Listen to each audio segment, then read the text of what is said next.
स्वागत है दोस्तों आपका आपके अपने YouTube channel LCP chemistry hub में। आज के इस पर्टिकुलर वीडियो सेशन में coordination compound otherwise coordination chemistry के कुछ इंपॉर्टेंट PYQ क्वेश्चन से डील करेंगे जो आपके नीट एग्जाम में लास्ट ईयर के अंदर पूछे गए हैं। आइए स्टार्ट करते हैं आज का वीडियो सेशन जिसमें डील करेंगे PYQ ऑफ कोऑर्डिनेशन कंपाउंड। सबसे पहली प्रॉब्लम देखिए और ये वाली प्रॉब्लम है नीट 2021 एग्जाम के अंदर अपीयर हुई है। क्या प्रॉब्लम है? Ethylene diamine tetra acetate ion is, meaning ये एक टाइप का क्या होता है, लिगेंड होता है जिसको शॉर्ट फॉर्म में क्या बोलते हो आप, EDTA बोलते हो। फुल फॉर्म क्या है EDTA की? Ethylene diamine tetra acetate ion. तो यहां पर ये पूछा कि ये जो लिगेंड है तो इसकी जो डेंसिटी है वो कितनी डेंसिटी है। डेंसिटी का मीनिंग ये होता है कि कोई भी लिगेंड है वो सेंट्रल मेटल एटम के वेकेंट ऑर्बिटल में इलेक्ट्रॉन का डोनेशन करके कितने नंबर में कोऑर्डिनेट कोवेलेंट बॉन्ड का फॉर्मेशन कर सकता है, उसी को आप क्या बोलते हो, डेंसिटी ऑफ लिगेंड बोलते हो। तो यहां पर अगर अपन बात करें EDTA की तो सबसे पहले इसकी स्ट्रक्चर ड्रॉ करते हैं। ये लीजिए यहां पर मैंने मेंशन कर दिया EDTA, ethylene diamine tetra acetate. सबसे पहले यहां पर देखिए इथाइलिन, और इथाइलिन की स्ट्रक्चर क्या होती है दोस्तों, CH2 सिंगल बॉन्ड CH2 और दोनों तरफ वैलेंसी होती है, इसी को आप क्या बोलते हो, इथाइलिन बोलते हो। उसके बाद में डाइअमीन, तो अमीन का मीनिंग क्या होता है, जनरली अमीन बोलते हो आप NH2 को। तो यहां पर इजीली इसको अंडरस्टैंड करना, डाइअमीन है, कितने अमीनो ग्रुप अटैच कर दिए, फर्स्ट वाला यहां पर हो गया और सेकेंड वाला इस साइड मेंशन कर दिया डाइअमीन। तो ये हो गया आपके पास इथाइलिन, ये हो गया डाइअमीन। फिर टेट्रा एसीटेट, मतलब यहां पर जो अमीन है इसके हाइड्रोजन का रिप्लेसमेंट कौन से ग्रुप के थ्रू करना है आपको, एसीटेट ग्रुप के थ्रू करना है। और कितने एसीटेट बोला है यहां पर, टेट्रा एसीटेट। ये भी इंपॉर्टेंट है दोस्तों, कितना एसीटेट बोल रहा है यहां पर, टेट्रा एसीटेट। नहीं, कितने हाइड्रोजन को रिप्लेस करना है अमीन के और वहां पर कौन से ग्रुप को अटैच करना है, एसीटेट ग्रुप को अटैच करना है। तो यहां पर जो भी आपके पास हाइड्रोजन है अमीन के, इसको रिप्लेस करना है। ये लीजिए फर्स्ट वाला हाइड्रोजन, ये सेकंड वाला हाइड्रोजन, ये थर्ड हाइड्रोजन और ये हो गया फोर्थ हाइड्रोजन। इनको रिप्लेस करके कौन सा ग्रुप अटैच करना है, एसीटेट ग्रुप अटैच करना है। और दोस्तों एसीटेट ग्रुप की स्ट्रक्चर क्या होती है, CH2 एसीटेट बोल रहा है, मीनिंग जो एसिटिक एसिड है इसका जो ऑक्सीजन से प्रोटॉन को रिमूव करना है, तो ये हो गया एसीटेट ग्रुप हो गया। यहां पर फर्स्ट हो गया, सेकंड और अटैच कीजिए, यहां पर सेकंड एसीटेट ग्रुप क्या हो जाएगा, CH2 single bond C double bond O single bond O negative. Second third वाला भी अटैच कीजिए तो यहां पर थर्ड अटैच हो जाएगा, CH2 single bond C double bond O negative. ये हो गया third acetate group. Tetra acetate meaning कितने आपको ग्रुप अटैच करने हैं, 4। तो ये लीजिए फोर्थ वाला CH2 C double bond O single bond CO negative. तो ये हो गया कंप्लीट स्ट्रक्चर हो गई इथाइलिन डाइअमीन टेट्रा एसीटेट। अब यहां पर देखिए ओवरऑल कितना चार्ज आ रहा है इस वाले आयन पर, 1 2 3 4, मीनिंग कितना चार्ज आएगा इस EDTA पर जब भी टेट्रा एसीटेट होगा तो इस वाले आयन पर कितना चार्ज आएगा, -4 चार्ज क्या होगा यहाँ पर एग्जिस्ट करेगा। अब बात करते हैं अगर इसकी डेंसिटी की, दोस्तों किससे डील कर रही है अपन, डेंसिटी से डील कर रही है। तो सबसे पहले यहां पर मैं मेंशन करता हूं मैं डेंसिटी, और डेंसिटी का भी मैंने आपको मीनिंग बताया कि डेंसिटी का मीनिंग क्या है कि कोई भी लिगेंड है वो सेंट्रल मेटल एटम के ऑर्बिटल्स के साथ कितने नंबर में कोऑर्डिनेट कोवेलेंट बॉन्ड का फॉर्मेशन कर सकता है। तो यहां पर देखिए डेंसिटी कितनी होगी, फर्स्ट वाला ये ऑक्सीजन कोऑर्डिनेट कोवेलेंट बॉन्ड का फॉर्मेशन करेगा, ये वाला O नेगेटिव भी कोऑर्डिनेट कोवेलेंट बॉन्ड का फॉर्मेशन करेगा, थर्ड और ये 4, मीनिंग 4 डेंसिटी तो हो जाएगी जिसमें पार्टिसिपेट कौन करेगा, ऑक्सीजन डोनर एटम होगा।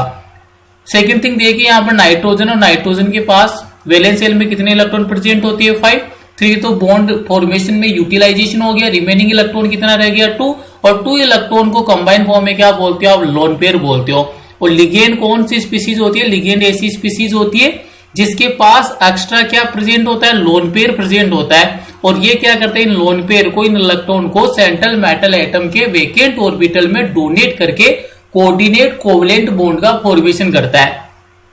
तो यहाँ से जो ईडीटी इसमें नाइट्रोजन भी क्या हो सकता है, डोनर एटम हो सकता है। तो यहाँ पर ओवरऑल अगर आप देखोगे तो यहाँ पर कितने डेंसिटी हो जाएगी इस वाले लिगेंड की, मतलब कितने कोऑर्डिनेट कोवलेंट बॉन्ड का फॉर्मेशन करेगा। तो टोटल कितना हो गया, 6 हो गया। मतलब ये वाला जो लिगेंड होता है कौन सा ईडीटी है, ये एक्चुअल में कितना डेंटेड होता है, हेक्सा डेंटेड लिगेंड है। कितना डेंटेड है दोस्तों, हेक्सा डेंटेड, मतलब 6 बॉन्ड का फॉर्मेशन कर सकता है, 6 कोऑर्डिनेट कोवलेंट बॉन्ड का फॉर्मेशन हो सकता है। तो डेंसिटी कितनी हो गई, 6 हो गई। सेकंड थिंग अगर आप बात करते हो यहाँ पर चार्ज, मतलब कितना चार्ज एग्जिस्ट करेगा ईडीटीए पर, तो यहाँ पर 1 2 3 4, मतलब चार्ज कितना होता है ईडीटीए पर, -4 होता है। और इंपॉर्टेंट थिंग दोस्तों क्या है यहाँ पर, जो डेंसिटी 6 है, जो 6 डोनर एटम है वो कौन कौन से, उनमें 4 एटम तो कौन से, 4 एटम तो कौन से, ऑक्सीजन डोनर एटम है, और 2 कौन से, नाइट्रोजन डोनर एटम है। तो यहाँ पर ये टोटल अब आपको ये वाला मैच करना है इन वाली स्टेटमेंट के साथ। जो गिवन स्टेटमेंट है उनमें देखिए, सबसे पहला देखिए ईडीटी के रेस्पेक्ट में हेक्साडेंटेड बिल्कुल करेक्ट है। Hexadentate ligand with 4 oxygen and 2 nitrogen donor atoms, बिल्कुल करेक्ट स्टेटमेंट है दोस्तों। हेक्साडेंटेड हो गया, 2 नाइट्रोजन डोनर एटम है एंड 4 कौन से, ऑक्सीजन डोनर एटम है। और आपको यहां पर करेक्ट स्टेटमेंट से डील करना था, तो ऑप्शन नंबर ए क्या हो गया, करेक्ट आंसर हो जाएगा। क्वेश्चन नंबर 2 से डील करते हैं दोस्तों। ये लीजिए प्रॉब्लम नंबर 2, और ये आपसे पूछा गया है नीट 2018 के अंदर। The type of isomerism shown by the complex COCl2 En twice is. आपको एक कॉम्प्लेक्स गिवन है जिसमें सेंट्रल मेटल एटम कौन है, कोबाल्ट है। यहाँ पर थोड़ी सी मिस प्रिंटिंग है, ऑक्सीजन है उसको स्मॉल लेटर में मेंशन करना है। तो यहाँ पर ये एक्चुअल में कौन सा सेंट्रल मेटल एटम है, कोबाल्ट। और अगर बात करते हो लिगेंड की, तो यूनिडेंटेड लिगेंड क्लोरीन है और बाइडेंटेड लिगेंड कौन सा है, EN को बोलते हो इथाइलिन डाइअमीन। तो यहाँ पर आपको डीलिंग किसे करनी है, आइसोमेरिज्म से डीलिंग करनी है। सबसे इंपॉर्टेंट थिंग यहाँ पर आपको 2 टाइप के कॉम्प्लेक्स गिवन नहीं है, तो मीनिंग यहाँ पर आयोनाइजेशन आइसोमेरिज्म नहीं हो सकता। क्यों नहीं होगा, क्योंकि आयोनाइजेशन आइसोमेरिज्म के लिए जो आयोनाइजेशन स्पीयर है उसमें डिफरेंट टाइप के आयंस क्या होने चाहिए, प्रेजेंट होनी चाहिए। जब भी आप कोऑर्डिनेशन केमिस्ट्री की स्टडी करते हो तो वहां पर जो भी स्पीसीज जो स्क्वायर ब्रैकेट के इनसाइड मेंशन करते हो, ये वाला स्पीयर कौन सा होता है, कोऑर्डिनेशन स्पीयर होता है दोस्तों। ये वाला तो कौन सा होता है, कोऑर्डिनेशन स्पीयर। और कोऑर्डिनेशन स्पीयर को कहां पर मेंशन करते हो, इनसाइड द स्क्वायर ब्रैकेट। और इस वाले कोऑर्डिनेशन स्पीयर के अंदर कौन कौन सी स्पीसीज प्रेजेंट रहती है, सेंट्रल मेटल एटम होता है जो जनरली डी ब्लॉक से बिलोंग करता है, और इसके साथ में कौन प्रेजेंट होता है दोस्तों, लिगेंड प्रेजेंट होता है। तो ये इंपॉर्टेंट थिंग है, इनसाइड द स्क्वायर ब्रैकेट आप किसको मेंशन करते हो, कोऑर्डिनेशन स्पीयर। और कोऑर्डिनेशन स्पीयर का फॉर्मेशन एक्चुअली में कौन करता है, सेंट्रल मेटल एटम जो जनरली बिलोंग करता है डी ब्लॉक एलिमेंट से, और साथ में कौन होता है, लिगेंड होता है। अब ये जो आपके पास जो स्क्वायर ब्रैकेट जो कॉम्प्लेक्स है या स्क्वायर ब्रैकेट है, इसके आउटसाइड जो भी स्पीसीज होगी उसको आप क्या बोलोगे, आयोनाइजेशन स्पीयर बोलते हैं। अगर पॉजिटिव वाला है तो यहां पर मैं मेंशन कर दूंगा, यहां पर इसको एक्स से मेंशन कर दूंगा, तो यहां पर ये क्या हो गया, एक्स पॉजिटिव हो गया। अगर आयोनाइजेशन स्पीयर कौन सा है, नेगेटिव चार्ज वाला है, तो उसको कहां पर मेंशन करते हो, आफ्टर स्क्वायर ब्रैकेट मेंशन करते हो। तो ये एक्चुअल में क्या होती है दोस्तों, आयोनाइजेशन स्पीयर होते हैं। कौन सी स्पीयर होते हैं, ये वाले आयोनाइजेशन स्पीयर है। अगर ionisation sphere positive charge carry कर रहा है तो उसको before the square bracket mention करते हैं, अगर नेगेटिव चार्ज को कैरी कर रहा है तो उसको after the square bracket mention करते हैं। तो यहाँ पर 2 टाइप की कॉम्प्लेक्स गिवन ही नहीं है आपके पास, क्योंकि जो स्क्वायर ब्रैकेट है इसके बाहर किसी भी टाइप के आयन को मेंशन नहीं किया है, तो यहाँ पर तो आयोनाइजेशन स्पीयर आइसोमेरिज्म नहीं हो सकता। सेकेंड वाला कोऑर्डिनेशन आइसोमेरिज्म के लिए भी क्या होता है, कोऑर्डिनेशन आइसोमेरिज्म के लिए जो सेंट्रल मेटल एटम है इससे डिफरेंट टाइप के क्या होते हैं, लिगेंड अटैच होते हैं। इसके लिए भी आपको 2 कॉम्प्लेक्स की रिक्वायरमेंट होती है। तो यहाँ पर कॉम्प्लेक्स कौन सा कितना गिवन कर रखा, ओनली 1, तो ये भी नहीं होगा। फोर्थ वाला देखिए लिंकेज आइसोमेरिज्म। लिंकेज आइसोमेरिज्म कौन से कॉम्प्लेक्स में एग्जिस्ट करते हैं, जिसमें एम्बिडेंट लिगेंड प्रेजेंट हो। कौन सा लिगेंड आना चाहिए दोस्तों, लिंकेज आइसोमेरिज्म के लिए एम्बिडेंटेड लिगेंड प्रेजेंट होना चाहिए। और यहाँ पर एम्बिडेंटेड लिगेंड प्रेजेंट ही नहीं है, क्योंकि क्लोरीन है वो एम्बिडेंटेड लिगेंड नहीं होता है, और इथाइलिन डाइमीन भी एम्बिडेंट लिगेंड नहीं होता है। तो आपके पास कौन सा ऑप्शन रहेगा, option number C is the correct answer. Geometrical isomerism होगी। किस टाइप से जियोमेट्रिकल आइसोमेरिज्म, इसको डिटेल के अंदर देखते हैं। सबसे पहले अगर अपन बात करें कॉम्प्लेक्स को डिस्कस करते हैं, तो कॉम्प्लेक्स कौन सा गिवन है, कोबाल्ट सेंट्रल मेटल एटम है। लिगेंड की बात करते हैं तो दोस्तों यहाँ पर कौन कौन से लिगेंड है, क्लोरीन है जिनका नंबर 2 है, और साथ में इथाइलिन डायमीन लिगेंड है, EN की फुल फॉर्म क्या है, इथाइलिन डाइअमीन। ये लीजिए, ये आपको कॉम्प्लेक्स गिवन है। अब यहां पर देखिए, सबसे पहले अगर बात करें इस वाले कॉम्प्लेक्स में सेंट्रल मेटल एटम, तो सेंट्रल मेटल एटम कौन है कॉम्प्लेक्स के अंदर, कोबाल्ट है, जिसका एटॉमिक नंबर कितना होता है 27 होता है। अगर बात करूं मैं यहां पर लिगेंड की, कौन कौन से लिगेंड है इस वाले कॉम्प्लेक्स में प्रेजेंट है, तो पहला वाला लिगेंड कौन सा हो गया, क्लोराइड हो गया, जिसको ये वाला कौन सा होता है, यूनिडेंटेड लिगेंड है। और सेकंड वाला कौन सा हो गया, इथाइलिन डायमीन, ये कौन सा होता है, बाइडेंटेड। ये पता रखना है दोस्तों, इथाइलिन जो डायमीन है ये वाला लिगेंड तो कौन सा होता है, बाइडेंटेड लिगेंड होता है। एक जो इथाइलिन डायमीन है वो 2 कोऑर्डिनेट कोवेलेंट बॉन्ड का फॉर्मेशन करता है, और ये जो क्लोरो होता है दोस्तों, ये एक्चुअल में कौन सा होता है, यूनिडेंटेड लिगेंड होता है।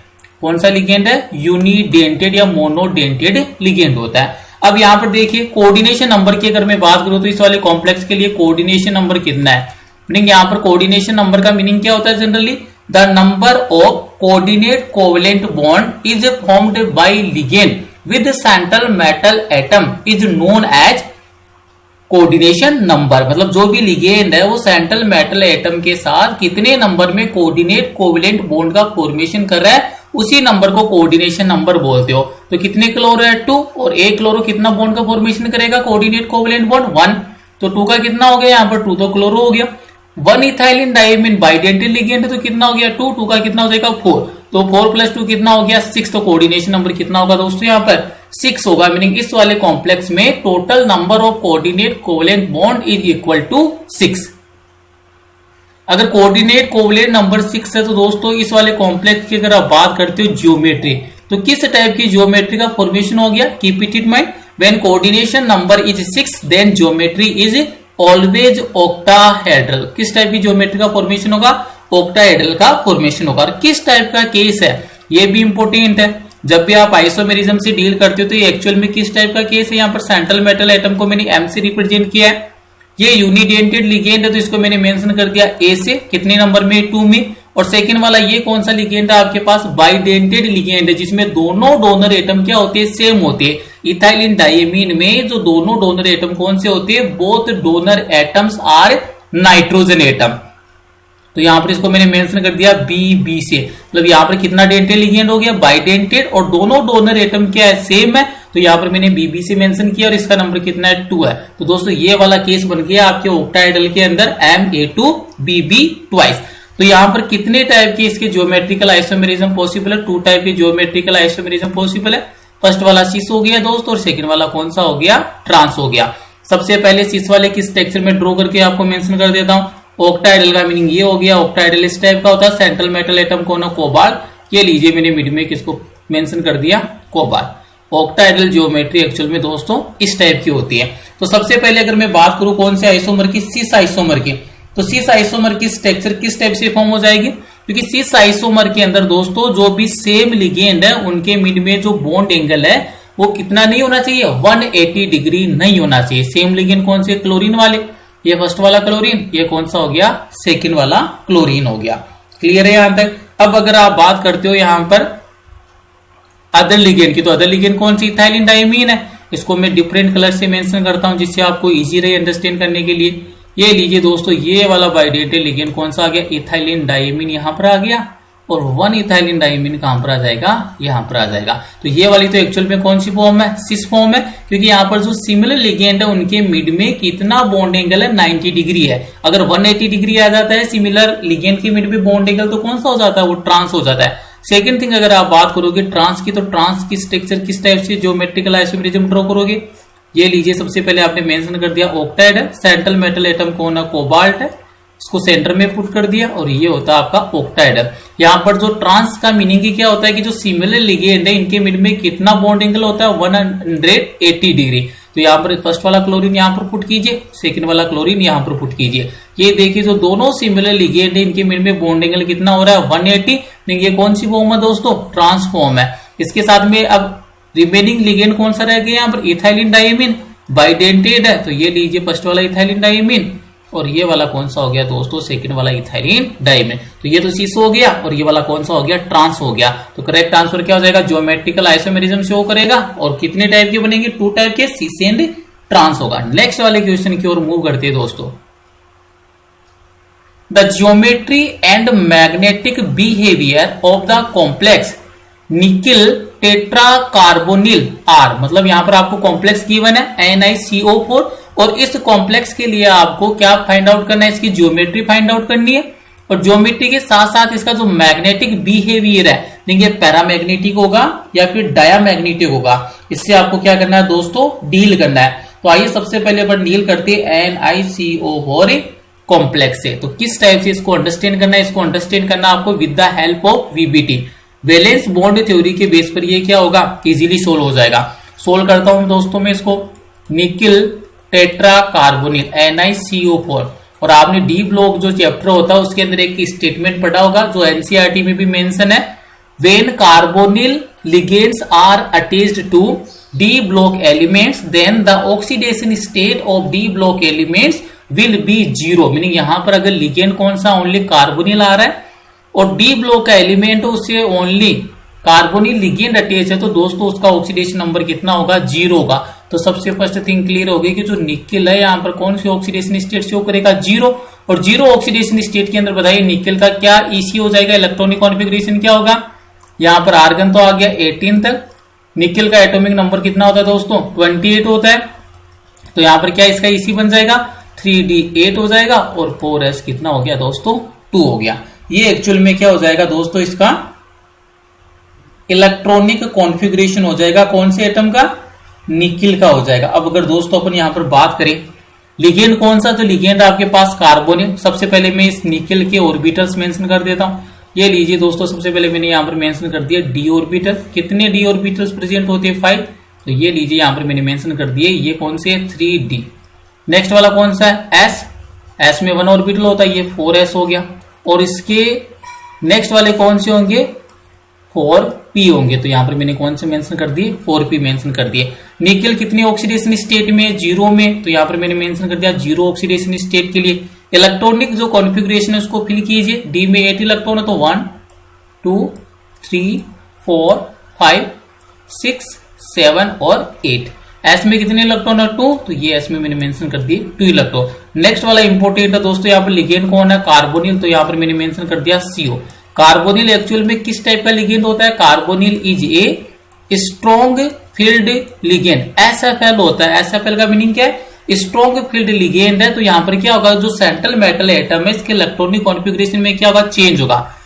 तो यहां पर क्या मेंशन करेंगे, carbonyl is a strong field ligand, so change in electronic configuration, so change in electronic configuration of central metal atom, meaning जो निकिल है यहाँ पर सेंट्रल मेटल एटम, इसके इसी में क्या होगा दोस्तों, यहाँ पर चेंज हो जाएगा। चेंज का मीनिंग क्या है, जो अनपेयर है उसको आपको किस फॉर्म में मेंशन करना है, पेयरिंग फॉर्म में क्या करना है, मेंशन करना है। तो किस टाइप से यहाँ पर अब अगर आप कॉम्प्लेक्स की बात करोगे NiCO4, ये लीजिए NiCO4, इस वाले कॉम्प्लेक्स के अगर बारे में आप डिस्कस कर रहे हो, किस टाइप से फॉर्मेशन होगा, अनपेयर को पेयर कर दीजिए, मीनिंग एस वाले ऑर्बिटल का, एस ऑर्बिटल के जो इलेक्ट्रॉन कहां पर मूव कर जाएंगे 3D में। तो यहां पर देखिए दोस्तों एक्चुअल में क्या सीन क्रिएट होगा, जो 3D ऑर्बिटल है वो कंप्लीटली फील्ड हो जाएगा, 1 2 3 4 और ये 5, ये कौन सी ऑर्बिटल है 3D।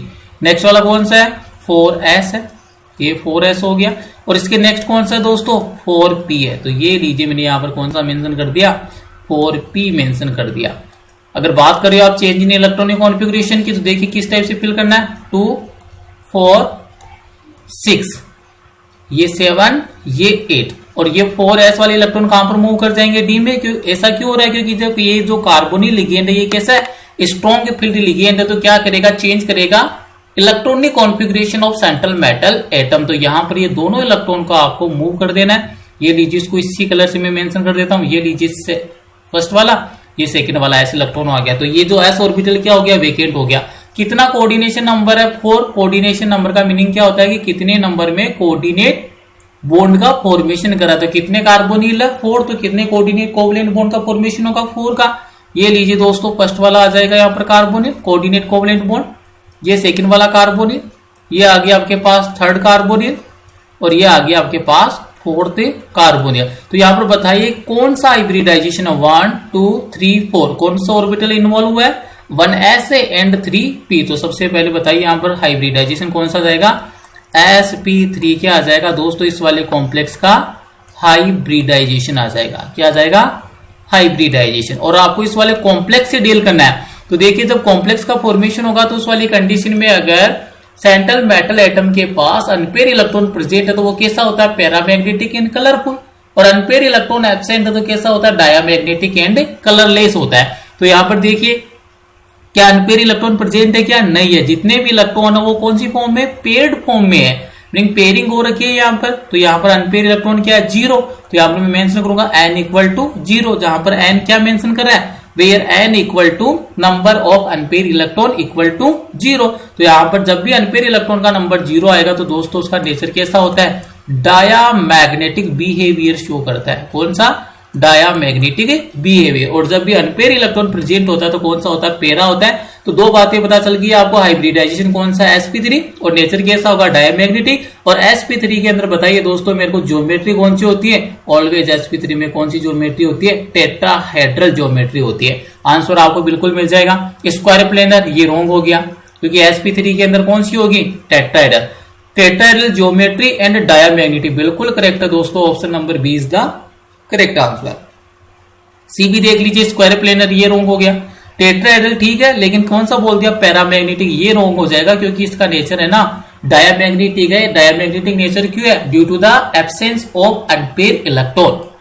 नेक्स्ट वाला क्वेश्चन से डील करते हैं दोस्तों। नेक्स्ट वाले क्वेश्चन के अंदर देखिए, the correct order of the stoichiometry of silver chloride form when silver nitrate in excess is treated with the complexes। ये दोस्तों इंपॉर्टेंट क्वेश्चन है और ये वाला एक्चुअल में क्वेश्चन कौन से टॉपिक से रिलेट करता है दोस्तों, वर्नर थ्योरी से रिलेट करता है। कोऑर्डिनेशन कंपाउंड को एक्सप्लेन करने के लिए सबसे पहले जो वर्नर नाम का जो साइंटिस्ट था उन्होंने अपने एक पोस्टुलेट प्रेजेंट की जिसको अपन कौन सी थ्योरी बोलती है, वर्नर थ्योरी बोलती है। और आपको इसको वर्नर थ्योरी के अकॉर्डिंग बताना है कि यहाँ पर जो आपको कॉम्प्लेक्स गिवन है उसमें कितने मोल AgCl के फॉर्मेशन होंगे। ठीक है, जब भी कॉम्प्लेक्स है वो silver nitrate that means AgNO3 के साथ रिएक्शन करेगा तो कितने मोल AgCl के प्रेसिपिटेट के फॉर्म में यहाँ पर क्या होगा, फॉर्मेशन होगा।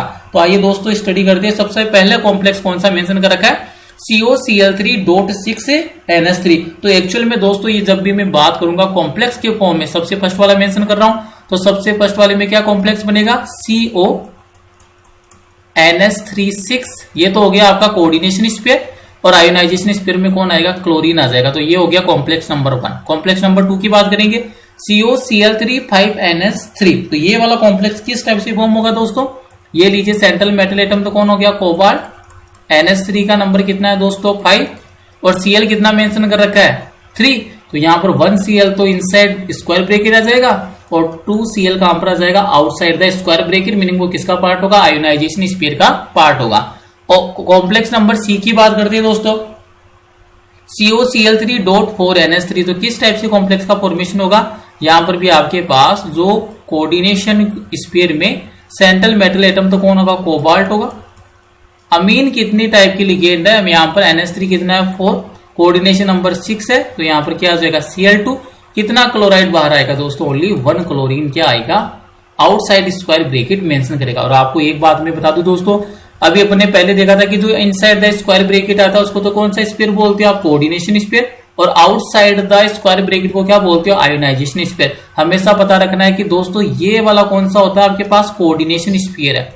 वापिस से बता देता हूं मैं, पहली बात तो ये वाला कौन सा स्पेयर होता है, कोऑर्डिनेशन स्पेयर। और always keep it in mind, coordination sphere is always non ionisable, कभी भी इसका आयोनाइजेशन नहीं होता। तो ये इंपॉर्टेंट थिंग है कि जो भी कोऑर्डिनेशन स्पेयर है वो ऑलवेज कैसा होता है, नॉन आयोनाइजेबल होता है, मतलब कभी भी इसका आयोनाइजेशन नहीं होता है। तो यहां पर देखिए किस टाइप के आयन मिलेंगे आपको, यहाँ पर कितने आयन मिलेंगे, 3Cl नेगेटिव, यहाँ पर 2Cl नेगेटिव और यहाँ पर कितना 1Cl नेगेटिव। तो बताइए यहाँ पर जो सिल्वर नाइट्रेट है वो कितने मोल AgCl का फॉर्मेशन करेगा, जितने नंबर में उसके पास क्लोराइड आयंस प्रेजेंट है। तो फर्स्ट वाले कॉम्प्लेक्स में कितने क्लोराइड आयन आपको गिवन होंगे, यहाँ से 3Cl नेगेटिव, मतलब 3 क्लोराइड आयन आपको प्रोवाइड करेगा। सेकंड वाला कॉम्प्लेक्स कितने क्लोराइड आयन प्रोवाइड करेगा, 2। और थर्ड वाला कितना क्लोराइड आयन प्रोवाइड करेगा, 1। तो बताइए यहाँ पर AgCl का फॉर्मेशन भी या AgCl के मोल भी कितने हो जाएंगे, फर्स्ट वाले में 3, देन 2, देन 1। तो यहाँ पर देख लीजिए कौन सा ऑप्शन होगा, 1 AgCl, ये रॉन्ग हो गया फर्स्ट वाले के लिए।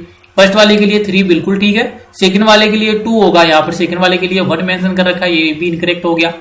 सी वाला देखिए 3 AgCl बिल्कुल ठीक है, फर्स्ट वाला कॉम्प्लेक्स 3 AgCl, सेकंड वाला 2 और थर्ड वाला फर्स्ट। तो ऑप्शन नंबर कौन सा होगा, option number C is the correct answer. हमेशा ये पता रखिए कि जो कोऑर्डिनेशन स्फीयर है, coordination sphere is always non ionisable, where is ionisation sphere is always ionisation.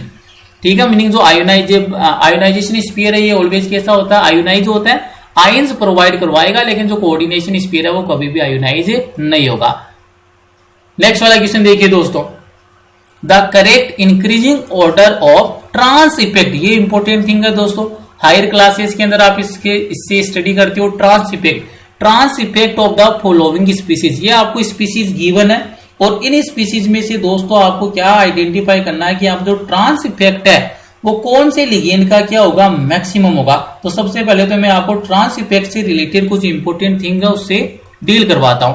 सबसे पहले अगर अपन बात करें यहाँ पर दोस्तों कौन से इफेक्ट से, ट्रांस इफेक्ट से, तो आपको ये पता रखना है कि पहली बात तो ये ट्रांस इफेक्ट है कौन कौन से ऐसे कॉम्प्लेक्स है जिसके अंदर ये एप्लीकेबल होता है या जिसमें ये वर्क करता है। तो सबसे पहली बात तो आपको ये पता रखना है कि ट्रांस इफेक्ट है ये एप्लीकेबल होता है या तो स्क्वायर प्लेनर कॉम्प्लेक्स में, कौन से कॉम्प्लेक्स की बात कर रहा हूं, स्क्वायर प्लेनर कॉम्प्लेक्स और ऑक्टाहेड्रल कॉम्प्लेक्स। सबसे इंपॉर्टेंट थिंग है दोस्तों, ट्रांस इफेक्ट है वो कौन कौन से कॉम्प्लेक्स में एप्लीकेबल होता है, स्क्वायर प्लेनर कॉम्प्लेक्स में और ऑक्टाहेड्रल कॉम्प्लेक्स में क्या होता है, एप्लीकेबल होता है। सेकंड थिंग क्या है यहाँ पर कि जो भी आपके पास कॉम्प्लेक्स है उसकी ट्रांसपोजिशन पर अगर ट्रांस लिगेंड प्रेजेंट है तो उसकी जो सब्स्टिट्यूशन रिएक्शन की जो रेट है वो क्या होती है, हाई होती है। दोस्तों ये आपको पता रखना है कि जब भी ट्रांस लिगेंड का इफेक्ट इंक्रीज होगा तो जो रेट ऑफ सब्स्टिट्यूशन रिएक्शन है ये क्या होती है, इंक्रीज होती है। तो यहाँ पर आप एक स्टेटमेंट बना सकते हो क्या, the rate of substitution reaction. तो यहाँ पर मैं मेंशन कर देता हूं दोस्तों क्या, रेट ऑफ सब्स्टिट्यूशन रिएक्शन, ये आपको पता रखना है। ट्रांस इफेक्ट का मीनिंग ही यही होता है, रेट ऑफ सब्स्टिट्यूशन रिएक्शन। ये क्या होती है, एक्चुअल में डायरेक्टली प्रोपोर्शनल होती है और डायरेक्टली प्रोपोर्शनल किसकी होती है दोस्तों, intensity of trans ligand. Intensity of is directly proportional to intensity of trans ligand, meaning जो भी लिगेंड ट्रांस फॉर्म पे आएगा और जिसका इंटेंसिटी हाई होगा जिस लिगेंड की, तो यहाँ पर उसका जो रेट ऑफ सब्स्टिट्यूशन रिएक्शन भी क्या होगा, हायर होगा। और आपको ये वाला एक्सपेरिमेंटल डाटा है दोस्तों पता रखना है। सबसे जो भी आपको यहाँ पर लिगेंड गिवन प्रोवाइड कर रखे हैं, अगर इन लिगेंड के अगर आप बात करते हो तो यहाँ पर ट्रांस इफेक्ट है दोस्तों सबसे मैक्सिमम कौन से लिगेंड का होता है, साइनो का होता है। उसके बाद में अगर दोस्तों आप बात करते हो तो कौन सा होगा, फेनिल का होगा, C6H5 नेगेटिव इस वाले का होता है। उसके बाद में ब्रोमो लिगेंड का होता है, मतलब Br नेगेटिव का होता है। और उसके बाद में कौन सा होता है, अमीन का होता है, दैट मीन्स NH3 का होता है। मतलब जब भी सब्स्टिट्यूशन रिएक्शन होगी तो उस वाली सब्स्टिट्यूशन रिएक्शन में अगर ट्रांसपोजिशन पर ये वाले लिगेंड प्रेजेंट है तो दोस्तों उनकी जो रेट ऑफ सब्स्टिट्यूशन रिएक्शन है वो भी क्या होगी, हायर होगी।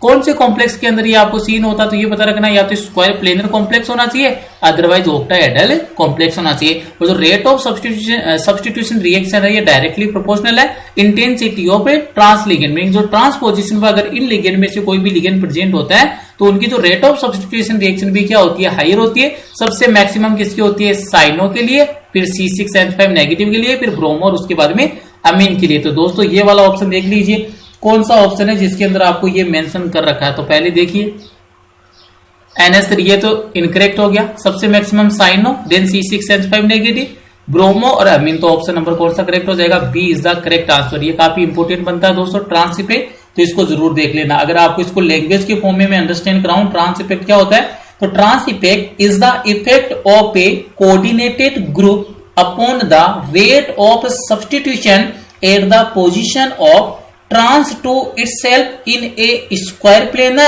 or octahedral complex is the rate of the substitution of the trans ligand increases the intensity of trans effect also increases। तो ये आपको मैंने बिल्कुल शॉर्ट एंड स्वीट के अंदर मेंशन कर दिया। वापिस से रिपीट कर देता हूं लैंग्वेज को, trans effect is the effect of a coordinated group upon the rate of substitution at the position trans to itself in a square planar और octahedral complex. As the rate of substitution of the trans ligand increases, the intensity of trans effect also increases. और ये आपको order पता रखना है, experimental order है, इसको आपको लर्न करना पड़ेगा. आज के वीडियो सेशन का लास्ट क्वेश्चन से डील करते हैं दोस्तों. जोन टेलर इफेक्ट, अदरवाइज इसको एक और नाम से बोलते हैं अपन, जेटीडी भी बोलते हैं. क्या बोलते हैं? J T D, Jahn Teller distortion. Jahn Teller distortion otherwise Jahn Teller effect is not observe. काफी इंपॉर्टेंट क्वेश्चन है दोस्तों.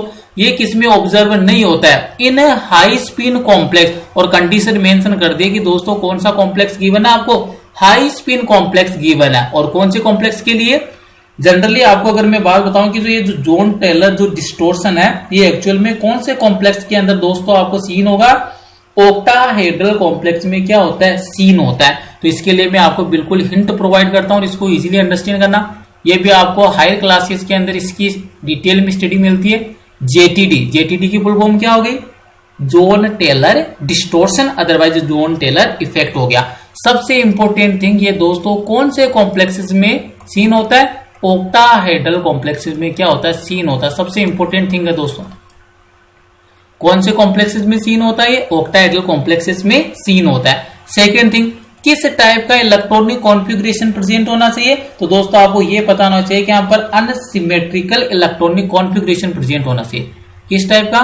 अनसिमेट्रिकल. बड़ी इंपॉर्टेंट थिंग है दोस्तों ये, अनसिमेट्रिकल इलेक्ट्रॉनिक कॉन्फ़िगरेशन. अगर unsymmetrical electronic configuration in present in unsymmetrical electronic configuration present in T2G और EG, या तो T2G के अंदर हो अदरवाइज किसी कौन से ऑर्बिटल में हो? EG orbital. तभी आपको कौन सा इफेक्ट सीन होगा दोस्तों?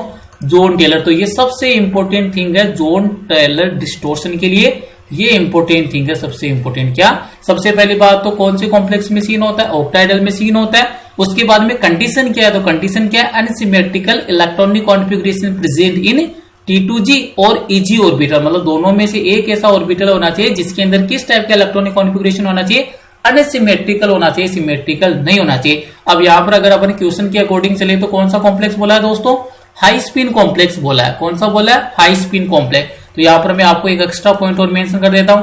For high spin complex, HSC का मीनिंग क्या है? High spin complex. तो दोस्तों आपको यह पता रखना है कि for high spin complex delta O is less than P. तो ये आपको पता रखना है कि यहां पर जो क्रिस्टल फील्ड स्प्लिटिंग एनर्जी है ऑक्टाहेड्रल फील्ड में, ये क्या होता है? लेस होता है. किसके कंपैरिजन में? Pairing energy. P का मीनिंग क्या है? Pairing energy.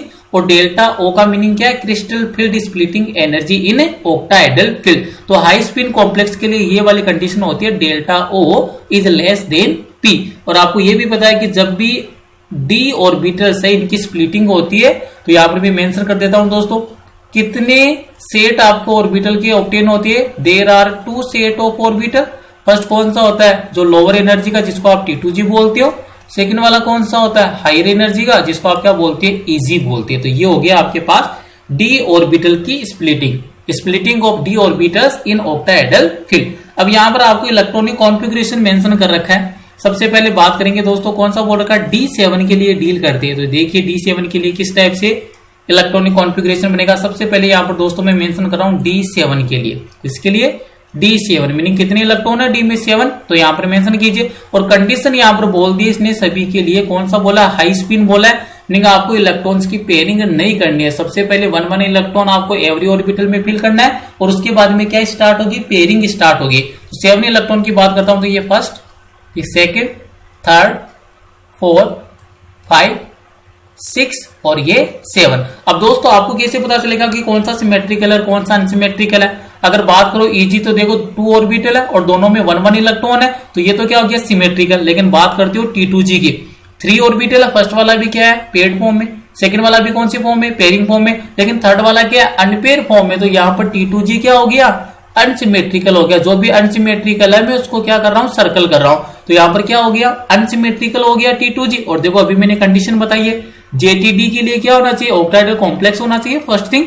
सेकंड कंडीशन क्या है, unsymmetrical electronic configuration present in T2G और EG ऑर्बिटल। तो यहाँ पर कौन सी ऑर्बिटल में, T2G में। तो ये तो एक्चुअल में दोस्तों क्या से शो करेगा, JTD को क्या करेगा, शो करेगा। तो यहाँ पर मैंने मेंशन कर दिया कि जो D7 हाई स्पिन वाला है ना, ये तो जोन टेलर डिस्टोर्शन को क्या करेगा, शो करेगा। ऑप्शन नंबर बी पर देखिए, D8, उसके बाद में D4 और उसके बाद में D9 है। अब दोस्तों अपन डील करेंगे D8 से। तो आइए अगर बात करते हैं अपन किसकी, D8 की बात करें तो ये लीजिए मैंने यहाँ पर सेकंड वाला बना दिया D8 का।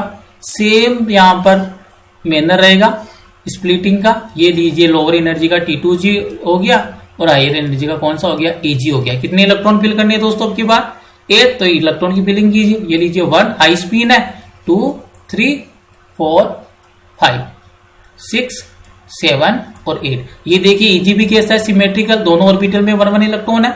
और T2G की बात करें तो 3 ऑर्बिटल है, 3 ऑर्बिटल में कितने कितने इलेक्ट्रॉन है, 2 2 2। तो ये भी क्या हो गया, सिमेट्रिकल। ये भी सिमेट्रिकल और ये भी क्या हो गया, सिमेट्रिकल। तो क्या यहाँ पर JTD होगा, क्या JTD यहाँ पर एब्सेंट होगा, क्योंकि JTD के लिए अनसिमेट्रिकल क्या चाहिए आपको, इलेक्ट्रॉनिक कॉन्फ़िगरेशन चाहिए। तो आपको आंसर तो यही से मिल गया दोस्तों।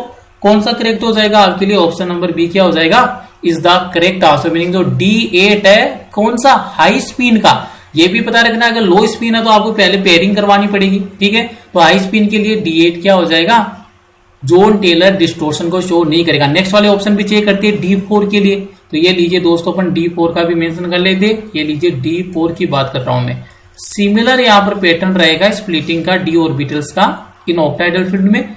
लोअर एनर्जी की होगी T2G 3 ऑर्बिटल और हायर एनर्जी की होगी EG 2 ऑर्बिटल। यहाँ पर इलेक्ट्रॉन की फिलिंग कितने है, 4 हाई स्पिन है, 1 2 3 और ये लीजिए 4। तो यहाँ पर देखिए दोस्तों T2G तो क्या है, सिमेट्रिकल है, लेकिन EG क्या हो गया आपका, अनसिमेट्रिकल हो गया। तो EG क्या हो गया, अनसिमेट्रिकल। और दोनों में से कोई भी अगर एक अनसिमेट्रिकल आ गया तो दोस्तों वो JTD क्या करेगा, शो करेगा। तो ये भी JTD को शो करेगा। लास्ट वाला ऑप्शन और है, उससे और डील कर लीजिए D9। हाई स्पिन में कौन सा बनाना है, D9 बनाना है। यही पर मेंशन कर देता हूं दोस्तों में D9। ये लीजिए अगर बात करते हो आप D9 के लिए, ये तो हो गया आपके लोअर एनर्जी के कौन से, T2G ऑर्बिटल और हायर एनर्जी का कौन सा हो गया आपका EG ऑर्बिटल। कितने इलेक्ट्रॉन फिल करने हैं दोस्तों आपको, 9 इलेक्ट्रॉन तो फिल कीजिए। ये लीजिए 1 हाई स्पिन का केस है तो पहले पेयरिंग नहीं होगी, 1 1 इलेक्ट्रॉन फिल करना है। ये लीजिए 5 हो गया, फिर 6 7 8 और ये लीजिए 9। T2G तो क्या है, सिमेट्रिकल है, लेकिन वापिस से दोस्तों EG क्या हो गया, अनसिमेट्रिकल हो गया, क्योंकि 1 में ऑर्बिटल में 2 इलेक्ट्रॉन है, सेकंड वाले में 1 है। तो ये भी क्या शो करेगा दोस्तों, एक्चुअल में JTD को क्या करेगा, शो करेगा। तो दोस्तों आज का वीडियो सेशन को यहीं पर फिनिश करते हैं। अगर वीडियो में आपको कुछ कॉन्सेप्ट और ट्रिक सीखने को मिले तो दोस्तों वीडियो को लाइक कीजिए, चैनल को सब्सक्राइब कीजिए और LCP chemistry hub YouTube channel को ज्यादा से ज्यादा अपने क्लासमेट और फ्रेंड्स के साथ शेयर कीजिए। Thank you.